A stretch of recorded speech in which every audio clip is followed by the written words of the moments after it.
Indeks Persepsi Korupsi Indonesia tahun 2022 mendapatkan skor 34. Skor ini turun 4 poin dibanding tahun sebelumnya.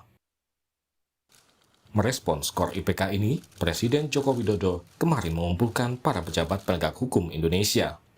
Jokowi menyatakan turunnya skor IPK Indonesia akan menjadi bahan evaluasi bagi pemerintah dan aparat penegak hukum. Dan indeks persepsi korupsi yang diterbitkan beberapa hari yang lalu menjadi masukan bagi pemerintah dan juga bagi aparat penegak hukum untuk memperbaiki diri. Presiden Jokowi juga meminta aparat penegak hukum memproses tindak pidana khususnya korupsi tanpa pandang bulu. Saya juga ingatkan kembali kepada jajaran aparat penegak hukum untuk menegakkan hukum yang seadil-adilnya tanpa pandang bulu dan tidak tebang pilih. Saya tegaskan kembali, saya tidak akan pernah memberikan toleransi sedikitpun kepada pelaku tindak pidana korupsi. Sementara Ketua KPK menegaskan tidak pernah surut melakukan pemberantasan korupsi melalui strategi pendidikan, pencegahan, dan penindakan. KPK sampai hari ini tidak pernah surut, tidak pernah lelah untuk melakukan pemberantasan korupsi. Berbagai upaya yang kita lakukan oleh KPK mulai dari strategi pendidikan masyarakat supaya orang sadar dan tidak ingin melakukan korupsi. Kedua, melakukan upaya pencegahan dengan cara perbaikan sistem supaya tidak terjadi dan tidak ada kesempatan melakukan korupsi. Yang ketiga, melakukan strategi penindakan yang profesional dalam rangka pengembalian kerugian negara atau aset recovery. Dalam pertemuan dengan pejabat penegak hukum kemarin, Presiden juga mendorong agar RUU tentang perampasan aset dalam tindak pidana korupsi segera diundangkan. Tim Liputan, Kompas TV.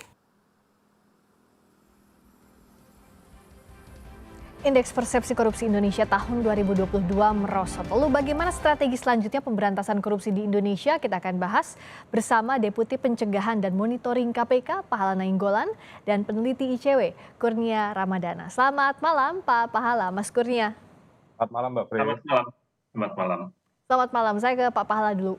Presiden Jokowi tegas meminta pemberantasan korupsi ini tanpa pandang bulu. Tak ada toleransi untuk tindak pidana korupsi. KPK bagaimana mengartikan ini, Pak Pahala?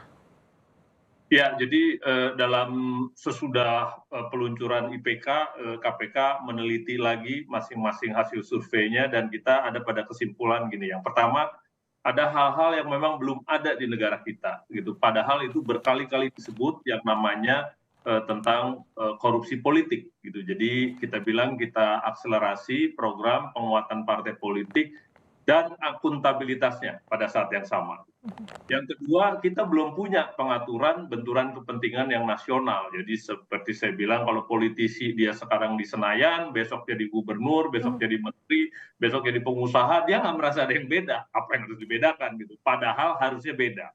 Gitu. Jadi ada yang kita nggak punya, ya, konflik of interest, misalnya ada panduan yang sedang kita buat. Lantas yang ketiga, kita juga lakukan koordinasi, karena KPK ada fungsi koordinasi. Kita undang kementerian-kementerian yang sebenarnya disebut di indeks, gitu ya, disebut misalnya perpajakan, perdagangan, perizinan, tapi kok ya menterinya rasanya harus diminta, gitu ya, upaya bukan pertanggungjawaban, seperti apa dia pencegahannya. Jadi yang terakhir kita bilang pemerintah ini jelek berkomunikasi tentang apa yang sudah dilakukan atau paling nggak harapan untuk perbaikan lah misalnya. Di beberapa sektor digitalisasi berjalan gitu, paling nggak kalau nanti disurvei, ini kan bukan survei semua, ada pengamat lokal maupun internasional, ada bisnismen. Kalau dia nggak terinformasi, maka persepsinya Indonesia tetap seperti yang dulu. Saya pikir itu langkah-langkah operasional yang kita sudah formulasikan di KPK. Oke, nah kalau dari tahun 2022 yang jadi catatan kemarin, KPK ini kan berhasil menangkap banyak DPO, Pak Pahala.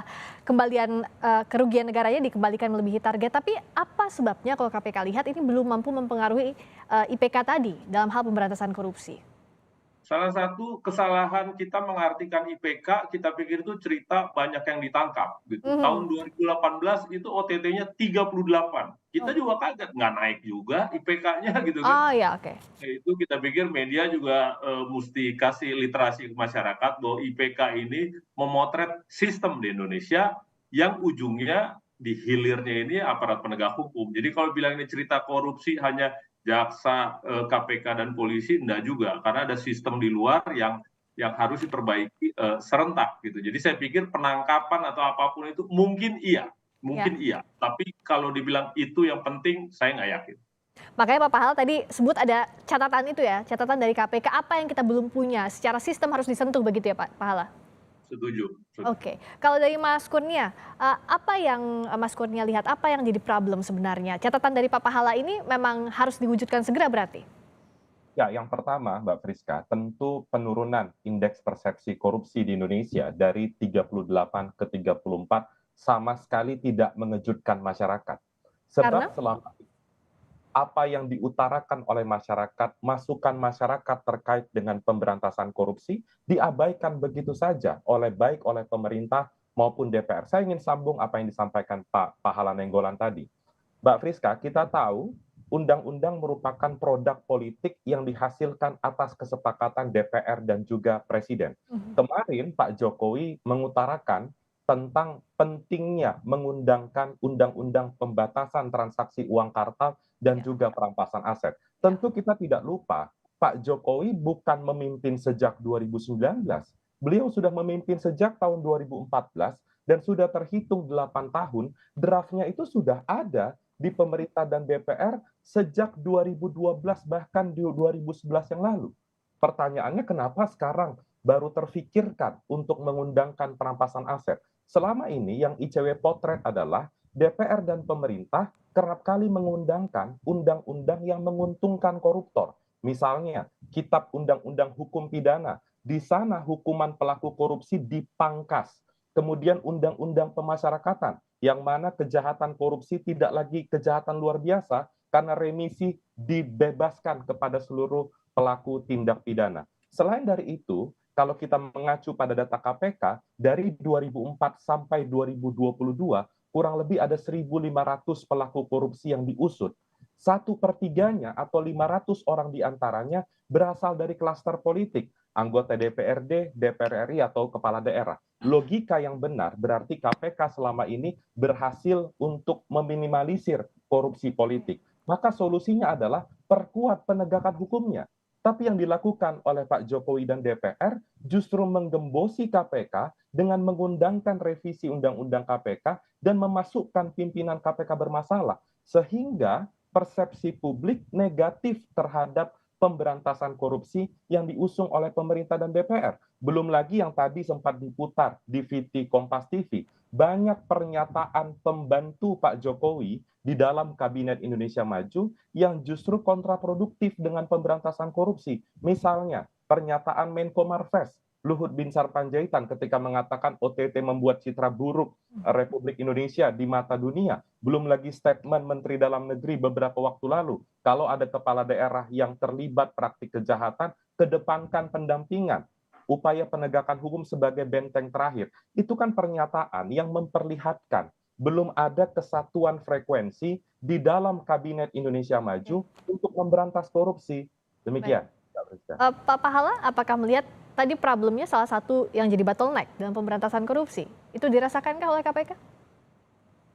Iya, terutama 2 RUU itu saya ingat udah 4 tahun yang lalu memang BI datang, PPATK datang, dan kita pikir sekarang momennya. Jadi ada banyak aspek, ada regulasi gitu, ada juga beberapa sistem yang kita belum punya, kita coba buat, tapi jangan lupa ada 2 indeks yang diem saja di nilai 20-an. Dan itu jelas benar gitu, rule of law.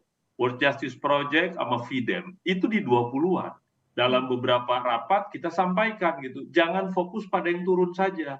Yang 20 ini juga ini menarik indeks ke bawah. Katakanlah semua diperbaiki gitu, jadi 60 tetap aja kita di situ. Nah, kalau yang 2 di bawah ini relatif lembaganya teridentifikasi. Itu aparat penegak hukum dan pelaksana politik gitu. Jadi kita pikir fokusnya harus dua gitu. Oke, catatan terakhir dari masing-masing KPK dan ICW. Jadi kalau dari KPK apa yang bisa kita lakukan bersama-sama untuk mendorong seluruh pemangku kepentingan punya satu frekuensi yang sama begitu Pak Pahala? Yang pertama, semua kementerian lembaga harus sadar atau aware bahwa ini dia berkontribusi loh terhadap jeleknya IPK dan itu belum ada sekarang. Saya harus bilang belum ada. Gitu. Nah itu dulu, lantas yang kedua secara teknis yang belum ada kita adakan, yang sudah ada tapi ruwet kita digitalisasi, segala macam regulasi juga kita pikir itu bagian yang penting untuk memberi sinyal. Karena kalau kita ngomong dengan kelompok pengusaha, mereka bilang nggak usah sampai jadi juga perbaikannya nggak apa-apa, tapi kasih kita harapan dong bahwa ini akan perizinan di sektor sumber daya alam tumpang tindihnya akan selesai gitu. Nah, gimana harapan itu belum. Bagi kita bilang komunikasi pemerintah tidak ada yang ditugaskan secara khusus, bukan cerita hal yang baik, tapi cerita ada harapan loh perbaikan di sektor-sektor bisnis misalnya atau di sektor demokrasi atau politisi sekarang kita atur loh lewat konflik of interest guidance misalnya. Yang begitu-begitu kita akan lakukan ke depan. Oke, kalau dari ICW apa langkah progresif yang bisa dilakukan? Mbak Friska, koalisi dari Presiden Joko Widodo terdiri dari banyak partai politik. Untuk mengundangkan dua regulasi penting tersebut, Presiden harus bisa mengkonsolidasikan ketua umum partai politik untuk mendukung upaya penegakan hukum melalui perbaikan regulasi. Itu yang pertama. Kemudian yang kedua, tahun 2023 menjadi penentu masa depan lembaga pemberantasan korupsi. Karena ada proses pemilihan pimpinan KPK. Tentu Presiden tidak boleh lagi mengulangi kekeliruan yang parah pada tahun 2019 yang lalu dengan mengedepankan calon pimpinan KPK yang berintegritas dan independen.